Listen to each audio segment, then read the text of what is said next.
Hello dear students, a very good morning to all. Welcome to all in yours Hindi class. Revision Hindi language. आज हम हिंदी व्याकरण का revision करेंगे क्योंकि बच्चों आपके पीरियोडिक टेस्ट शुरू होने वाले हैं जो कि आपके थर्सडे से हैं। तो बच्चों पीरियोडिक टेस्ट में आपका हिंदी व्याकरण में पार्ट 2 वर्ण विचार और पार्ट 4 संज्ञा, इन दोनों पाठों से प्रश्न आएंगे। तो आइए आज हम इन्हें रिवाइज करते हैं। तो आपका इसमें पहला पार्ट है पार्ट 2 वर्ण विचार, इसे हम लोगों ने पढ़ लिया है। पार्ट 4 संज्ञा, इसे भी हम लोगों ने पढ़ लिया है। तो बच्चों आइए वर्ण विचार को शुरू करते हैं। वर्ण किसे कहते हैं? जब हम मुख से बोलते हैं तो हमारे मुख से कुछ ध्वनियां निकलती हैं और इन ध्वनियों को लिखने के लिए हम जिन चिन्हों का प्रयोग करते हैं उन्हें ही हम वर्ण कहते हैं। और बच्चों वर्ण हमारी भाषा की सबसे छोटी इकाई होती है और हम इसके टुकड़े नहीं कर सकते हैं। जैसे आ के हम और टुकड़े नहीं कर सकते। इसके बाद आते हैं हम लोग वर्णमाला पर। तो बच्चों वर्णों के निश्चित तथा क्रमबद्ध समूह को हम वर्णमाला कहते हैं। वर्णमाला में हमारे छोटा आ से लेकर ज्ञा और श्रा तक के सभी वर्ण आते हैं। इन्हीं से मिलकर हमारी वर्णमाला का निर्माण होता है। इसके बाद आते हैं हम लोग वर्ण के भेद पर। तो बच्चों वर्ण के 2 भेद होते हैं, आपको पता है। पहला है आपका स्वर और दूसरा भेद है आपका व्यंजन। बच्चों हिंदी में हमारे स्वर की संख्या कितनी होती है? 11। और व्यंजन कितने होते हैं हमारे?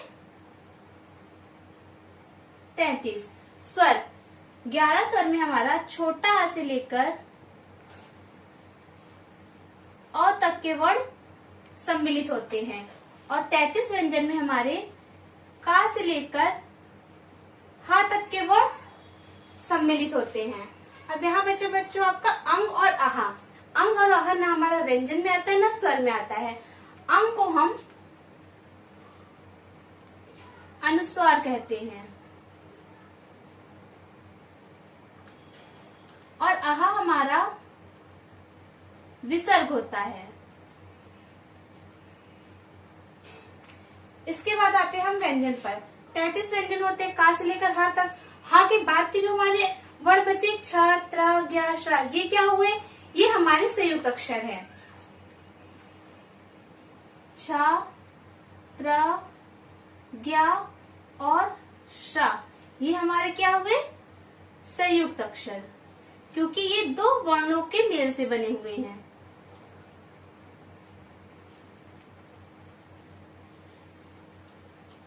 इसलिए इन्हें हम संयुक्त अक्षर कहते हैं। बच्चों आपको पता होगा कि जितने भी हमारे व्यंजन होते हैं वो स्वर की सहायता के ही बोले जाते हैं।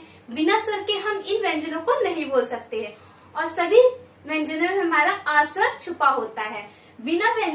बिना स्वर के हम जब व्यंजन को लिखते हैं तो उसके नीचे ऐसे चिन्ह लगाते हैं। इस चिन्ह को हम क्या कहते हैं? ये चिन्ह है हमारा हलन, इसे हम कहते हैं हलन। तो बच्चों जब हम ये हमारा क्या है? बिना आ के लिखा हुआ, यानी बिना स्वर के व्यंजन लिखा हो, तो ये हमारा क्या हुआ? का। और जब ये हमारे स्वर के साथ में लिखता है तब ये कैसे होता है? ऐसे। तो ये हमारा स्वर के साथ है और ये हमारा स्वर के बिना है। इसके बाद आते हैं बच्चों मात्राओं पर। जितने भी हमारे स्वर होते हैं उनकी मात्राएं होती हैं, लेकिन इनमें छोटा की मात्रा नहीं होती है। हमारे बड़ा से लेकर अ तक की मात्रा। हमारा पार्ट 2 वर्ण विचार। तो बच्चों इस पार्ट को आप एक बार फिर से अच्छे से पूरा पढ़िएगा और इस पार्ट के जितने भी प्रश्न उत्तर मैंने आपको क्लास पर कॉपी में लिखवाए हैं उन्हें अच्छे से याद करिएगा और उन्हें एक बार अपनी होमवर्क कॉपी में लिख लीजिएगा। इसके बाद आपके पार्ट 2 वर्ण विचार, इस पार्ट की जितनी भी एक्सरसाइज मैंने आपको बुक में फिल कराई है उन्हें भी आप पढ़ लीजिए। इसके बाद आपका पेन पेपर टेस्ट का दूसरा पार्ट है पार्ट 4 संज्ञा। संज्ञा किसे कहते हैं? तो बच्चों संज्ञा की परिभाषा होती है किसी भी व्यक्ति का नाम हो या वस्तु का नाम हो या फिर स्थान का नाम हो या भाव का नाम हो उसे हम संज्ञा कहते हैं। यानी किसी का भी नाम हो वह हमारा क्या होगा? संज्ञा शब्द। तो हमारी संज्ञा की परिभाषा क्या होगी? किसी भी व्यक्ति, वस्तु, स्थान या भाव के नाम को संज्ञा कहते हैं। और इसके उदाहरण क्या हुए हमारे? जैसे आपका व्यक्ति में आ गया राम, किरण, राधा। वस्तु में हमारा आ गया किताब, मेज, कलम। इसी प्रकार स्थान में हमारा आएगा आगरा, प्रयागराज,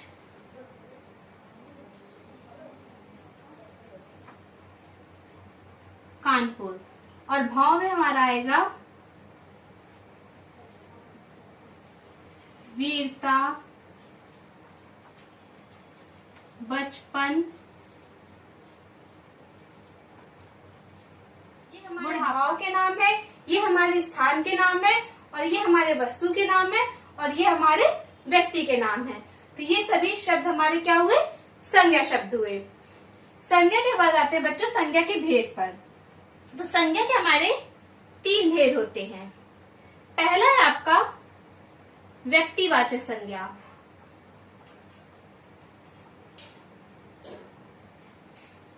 दूसरा है आपका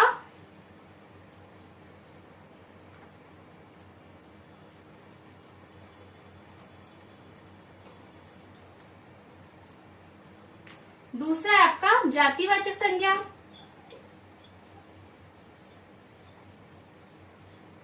और तीसरा है आपका भाववाचक संज्ञा। तो इसमें व्यक्तिवाचक संज्ञा किसे कहते हैं? जिस संज्ञा शब्द से हमें किसी विशेष व्यक्ति, वस्तु, स्थान के बारे में पता चले या स्थान का बोध हो, उसे हम व्यक्तिवाचक संज्ञा कहते हैं। जैसे राम, महात्मा गांधी, मदर टेरेसा, ये सब क्या है? हमारे व्यक्तिवाचक संज्ञा के उदाहरण हैं। इसके बाद आते हैं हम लोग जातिवाचक संज्ञा में। जातिवाचक संज्ञा से बच्चों संज्ञा शब्द की पूरी जाति के बारे में बात की जाती है, यानी उसकी पूरी जाति के बारे में हमें पता चलता है। वह शब्द हमारा क्या होता है? जातिवाचक संज्ञा। जैसे आपका पहाड़ हो गया, नदी हो गया। अब नदी हमने लिखा तो नदी से हमें यह तो नहीं पता चला कि कौन सी नदी है, पहाड़ से यह नहीं पता चला कि कौन सा पहाड़ है, इसलिए हमारा क्या है? जातिवाचक संज्ञा में है। इसके बाद आते हैं भाववाचक संज्ञा। भाववाचक संज्ञा बच्चों वह होती है जैसे जो हमारे मनुष्य के भाव होते हैं मन के, वे भाववाचक संज्ञा में आते हैं। इसी प्रकार किसी व्यक्ति, स्थान या वस्तु के गुण दोष या उसकी अवस्था, ये भी हमारा किस में आता है? भाववाचक संज्ञा में। जैसे ये क्या है? व्यक्ति के गुण दोष है। वीरता, वीरता क्या है? व्यक्ति का गुण है। बचपन, ये क्या है? अवस्था है। बुढ़ापा क्या है? ये भी क्या है? मनुष्य की अवस्था है। तो ये सभी नाम हमारे किस में आएंगे? भाववाचक संज्ञा में। तो बच्चों ये था आपका पाठ संज्ञा। इसमें आपको इस तरह के प्रश्न पूछे जा सकते हैं। जैसे कोई शब्द आपको दे दिया प्रयागराज, यह किस संज्ञा में आएगा? या फिर सेंटेंस के साथ में दे दिया मैं प्रयागराज में रहता हूँ, इसमें प्रयागराज आपका कौन सी संज्ञा है? तो इस तरह के प्रश्न आपके एग्जाम में पूछे जा सकते हैं। तो इन्हें अच्छे से पढ़ लीजिएगा। पार्ट 4 संज्ञा, इसे अच्छे से पढ़ लीजिएगा। इसकी एक्सरसाइज जो बुक में मैंने आपको कराई है उन्हें अच्छे से पढ़ लीजिएगा, और इनके जो प्रश्न उत्तर मैंने आपको कॉपी में करवाए हैं उन्हें पढ़ लीजिएगा। आपने अंतर लिखा, हो सकता है एग्जाम में अंतर न पूछ के किसी एक संज्ञा की डेफिनेशन आपसे पूछ ले कि भाववाचक संज्ञा किसे कहते हैं, या फिर जातिवाचक किसे कहते हैं, या व्यक्तिवाचक किसे कहते हैं, या फिर संज्ञा के भेद आपसे पूछ ले, या संज्ञा किसे कहते हैं यह पूछ ले। तो आप अपने पाठ को अच्छे से पढ़ लीजिएगा, तो आपको सभी प्रश्नों के उत्तर अच्छे से आ जाएंगे। Revision Hindi literature. बच्चों आइए अब हम हिंदी लिटरेचर को रिवीजन करते हैं। तो बच्चों पीरियोडिक फर्स्ट में आपका पेन पेपर टेस्ट में पीरियोडिक टेस्ट के ये पार्ट आएंगे। पहला पार्ट है आपका भारत पहला, इसके बाद है दूसरा पार्ट यानी पार्ट 4 भारत कोकिला सरोजनी नायडू, पार्ट 6 दिलवाड़े के मंदिर। इनमें से हम लोगों ने पार्ट 1 भारत प्यारा यह पढ़ लिया है। पार्ट 4 भारत कोकिला सरोजिनी नायडू यह हमारा चल रहा था बच्चों, यह पार्ट हमारा हो रहा था। इसे हम लोगों ने पढ़ लिया है, इसके अभ्यास प्रश्नों को नहीं हल किया है और इनके प्रश्न उत्तर नहीं लिखे हैं। और पार्ट 6 ये हमने नहीं पढ़ा है। तो आज मैं आपको पार्ट 1 भारत प्यारा इसका रिवीजन कराऊंगी और पार्ट 2 पार्ट 4 भारत कोकिला सरोजिनी नायडू इस पार्ट को मैंने आपको पढ़ा दिया। तो बस इसके अभ्यास प्रश्नों के बारे में बताऊंगी कि इसके अभ्यास प्रश्नों में क्या है आपका, कैसे भरना है आपको, और दिलवाड़े के मध्य इसके बारे में बताऊंगी।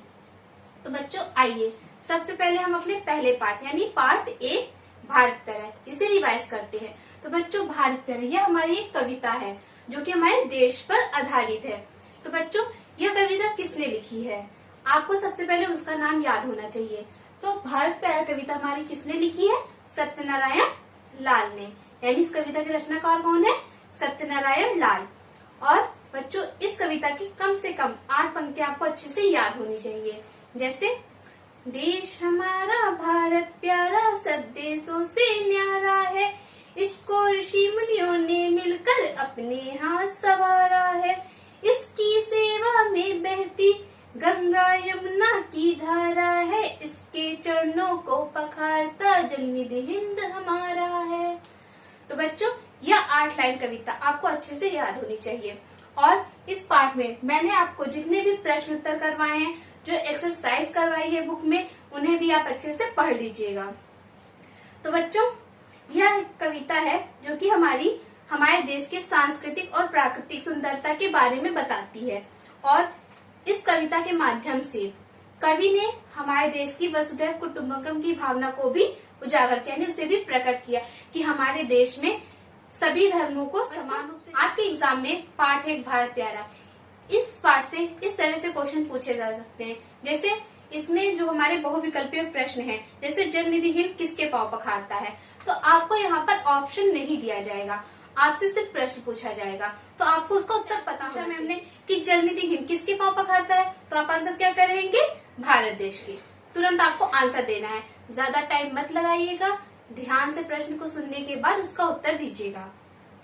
इसी प्रकार भारत देश किसको किसको प्यारा है, तो भारत देश किसे प्यारा है, देवों को और मनुष्यों को, दोनों को। तो आप दोनों का नाम बताएंगे, ये नहीं बोलेंगे कि घा, इसका राइट आंसर होगा घा, का और का दो। मैम को क्या पता का और खा क्या है, इसलिए आप उसका राइट आंसर बताएंगे। इसी प्रकार आप सभी प्रश्न उत्तर पढ़ लीजिएगा, जो इनमें मौखिक प्रश्न उन्हें भी जरूर पढ़िएगा। इसके बाद आते हैं हम लोग पार्ट 4 भारत कोकिला सरोजिनी नायडू।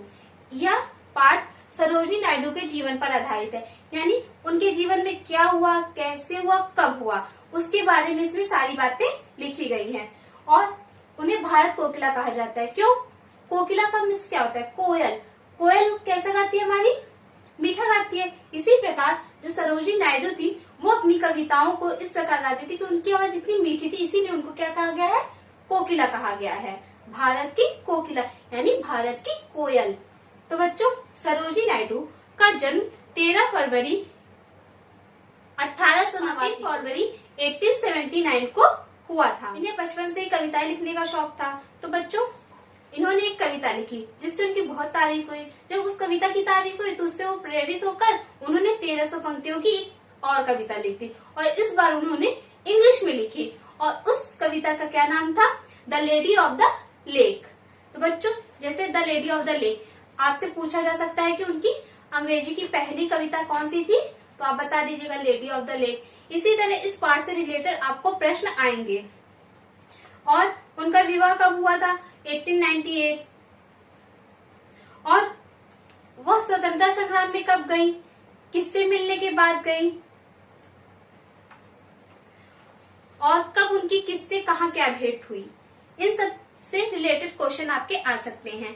तो बच्चों यह पार्ट मैंने आपको पढ़ा दिया है। आइए अब मैं इसके अभ्यास प्रश्नों को आपको हल करा देती हूँ, जिससे आपको एग्जाम में इसे तैयार करने में आसानी हो। तो बच्चों बहुविकल्पीय प्रश्न में आपका पहला है, भारत में महिला दिवस कब मनाया जाता है। तो बच्चों आपको पता है कि भारत में महिला दिवस कब मनाया जाता है, 13 फरवरी को, जिस दिन सरोजिनी नायडू का जन्मदिन होता है। तो आप क्या बताएंगे कि सरोजिनी नायडू के जन्म दिवस यानी 13 फरवरी को मनाया जाता है। इस प्रकार बालिका सरोजिनी नायडू को बचपन से किससे प्रेम था? तो बच्चों, उन्हें बचपन से किससे प्रेम था? पुस्तकों से। इसी प्रकार सरोजिनी नायडू को बचपन में किसमें रुचि थी? तो उन्हें बचपन में किसमें रुचि थी? कविता पढ़ने में। इसके बाद है प्रश्न चौथा, अंग्रेजी में लंबी कविता लिखने पर किसने सरोजिनी नायडू को छात्रवृत्ति लेकर पढ़ने के लिए भेजा था? तो निजाम ने। इसके बाद है गोखले से सरोजिनी नायडू की मुलाकात कब हुई? तो बच्चों, गोखले से सरोजिनी नायडू की मुलाकात 1902 में हुई थी। गांधी जी से सरोजिनी नायडू की मुलाकात कब हुई थी? तो कहाँ हुई थी? लंदन में हुई थी, जब वो दक्षिण अफ्रीका से लंदन की यात्रा पर थे। सातवां है आपका, सरोजिनी नायडू को किस नाम से जाना जाता है? तो आपका पाठ ही है भारत कोकिला। सरोजिनी नायडू किस नाम से जाना जाता है? भारत कोकिला के नाम से। इसके बाद है मौखिक प्रश्न, इनके उत्तर आप अपनी बुक में साइड में लिख लीजिए।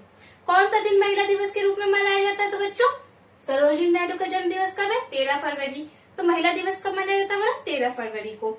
सरोजिनी नायडू का जन्म कब हुआ था? 13 फरवरी 1889 को। सरोजिनी नायडू की पहली अंग्रेजी कविता का शीर्षक क्या था? देखिए बच्चों, मौखिक प्रश्न में भी आ गया। तो the lady of the lake, उनकी कविता का शीर्षक क्या था? The lady of the. Sarojini Naidu का विवाह कब और किससे हुआ था? तो उनका विवाह हुआ था 1898 को गोविंद राजलू नायडू। पांचवा प्रश्न है आपका, स्वाधीनता संग्राम में भाग लेने के लिए उन्हें किसने प्रेरित किया था? तो 1902 में उनकी मुलाकात किससे हुई थी? गोपाल कृष्ण गोखले से। तो उन्होंने ही उन्हें प्रेरित किया था कि वह स्वाधीनता संग्राम में भाग ले। इसके बाद नीचे दिए प्रश्नों के उत्तर लिखो। तो बच्चों, ये आप मत पढ़िएगा, इनसे रिलेटेड क्वेश्चन नहीं आएंगे। आप एक्सरसाइज पढ़ लीजिए और पार्ट पढ़ लीजिएगा, उसी से आपको मिल जाएंगे। इसके बाद आपका रिक्त स्थान, इसे भी आप फिल कर लीजिए। बालिका सरोजिनी ने खाली जगह पंक्तियों की लंबी कविता लिखी। तो कितनी पंक्तियों की लिखी थी? 1300। उनका विवाह खाली जगह के साथ हुआ? गोविंद राजलू नायडू के साथ। देश के स्वतंत्र होने पर सरोजिनी नायडू को खाली जगह का राज्यपाल बनाया गया। तो कहाँ का राज्यपाल बनाया गया था? उत्तर प्रदेश। सरोजिनी नायडू की मृत्यु कब हुई थी? तो बच्चों, उनकी मृत्यु हुई थी 2 मार्च 1949 को, यानी 1949 को। वे एक कुशल थी। तो वे एक कुशल वक्ता भी थी। वक्ता का क्या बताया था मैंने आपको? भाषण देने वाला। तो बच्चों, यह था आपका पार्ट 4 भारत कोकिला सरोजिनी। इसके बाद आपका पीरियोडिक टेस्ट का तीसरा पार्ट है पार्ट 6 दिलवाड़े के मंदिर। तो बच्चों, दिलवाड़े के मंदिर ये कहाँ पर है? यह हमारा राजस्थान के माउंट आबू में है। तो बच्चों, इसमें 2 बच्चों की बात है जो दिलवाड़े के मंदिर घूमने के लिए जाते हैं।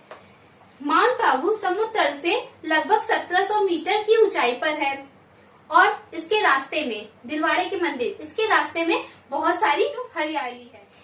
इस पार्ट में दिलवाड़े के मंदिर का वृत्तांत है, यानी जो हमारा कवि है वह दिलवाड़े के मंदिर के दर्शन करने के लिए जाता है। वहां पर उसे यह पता चलता है कि जो दिलवाड़े के मंदिर है वह दोपहर में 12 बजे खुलते हैं और दिलवाड़े में जैन धर्म के मंदिर हैं। बहुत सारे मंदिर, इनमें 2 प्रमुख हैं। पहला है आपका नेमिनाथ जी का मंदिर और दूसरा है आपका आदिनाथ जी का मंदिर। इनमें जो नेमिनाथ जी का मंदिर है उसकी जो मूर्ति है वह सोने से बनी हुई है और उसी के बगल में आदिनाथ जी की भी मंदिर है। और आदिनाथ जी का मंदिर किसका बना हुआ है? संगमरमर का बना हुआ है। और वहां पर बहुत से सुंदर सुंदर कलाकृतियां बनी हुई हैं, जिनमें देवी देवताओं के साथ साथ पशु पक्षियों के भी चित्र बने हुए हैं और वे ऐसे हैं जैसे लगता है कि वो बोल उठेंगे, यानी वो सजीव हैं। इसी प्रकार उस मंदिर में बाहर निकलने पर बरामदा मिलता है उनको। वहां भी जैन धर्म के जितने भी अभी तक प्रवर्तक हुए उन सबकी छोटी छोटी मंदिरें बनी हुई हैं और वह एक दूसरे से डिफरेंट है, यानी सबसे अलग है। एक दूसरे से कोई भी 2 मंदिर एक तरह की नहीं लगती, सभी एक दूसरे से अलग है। तो बच्चों, यह था हमारा पार्ट 6 दिलवाड़े के मंदिर। आइए अब इसके कुछ अभ्यास प्रश्नों को हल कर लेते हैं। बच्चों, पहला है आपका बहुविकल्पीय है। माउंट आबू समुद्र तल से कितनी ऊंचाई पर है? तो इसका राइट आंसर होगा आपका 1700 मीटर। दिलवाड़े में किस धर्म के मंदिर हैं? तो इसका आंसर क्या होगा? का, जैन धर्म के मंदिर हैं। लेखक ने पहले किस ताल को देखने के लिए योजना बनाई थी? तो बच्चों लेखक ने सबसे पहले नक्की ताल को, क्योंकि जो मंदिर थे वह 12 बजे खुलते थे, इसलिए वह सबसे पहले नक्की ताल घूमने गए थे। दिलवाड़े में कौन से 2 मंदिर प्रमुख हैं? तो मैंने आपको बताया दिलवाड़े के 2 प्रमुख मंदिर कौन से हैं? नेमिनाथ जी का और आदिनाथ जी का। नेमिनाथ जी की मूर्ति किस धातु की बनी हुई है? तो सोने की बनी है। आपका आदिनाथ जी के मंदिर को 1230 ईस्वी में किन 2 भाइयों ने बनवाया था? तो तेजपाल और वस्तुपाल, इन 2 भाइयों ने मिलकर बनवाया था। 7वां आपका मंदिरों की दीवारों, छतों और खंभों पर किसकी मूर्तियां बनी हैं? तो बच्चों किसकी मूर्तियां बनी हुई है? देवी देवताओं की, पक्षियों की, पशु पक्षियों की। तो बच्चों आपके एग्जाम में जैसा कि मैंने आपको बताया है कि बहुविकल्पीय प्रश्न भी आ सकते हैं, लेकिन उनमें आपको ऑप्शंस नहीं दिए जाएंगे, आपको इसके उत्तर याद करने होंगे। तो बच्चों आप अच्छे से इस पाठ को पढ़िएगा और इनके अभ्यास प्रश्नों को हल करिएगा। इसके बाद आते हैं मौखिक प्रश्न पर। माउंट आबू कहाँ है? तो बच्चों माउंट आबू हमारा राजस्थान में। इन्हीं 2 दर्शनीय स्थलों के नाम बताओ जो तुमने देखे हो। तो बच्चों ये आप स्वयं बताएंगे। इसके बाद जैन धर्म के प्रवर्तक कौन थे? तो बच्चों जैन धर्म के प्रवर्तक ऋषभ देव जी थे। ये हमारे पहले तीर्थंकर। तो ये थे आपके अभ्यास प्रश्न, इन्हें आप अच्छे से पढ़िएगा। सभी पाठों को आप एक बार अच्छे से पढ़िएगा, फिर इनके अभ्यास प्रश्नों को हल करिएगा।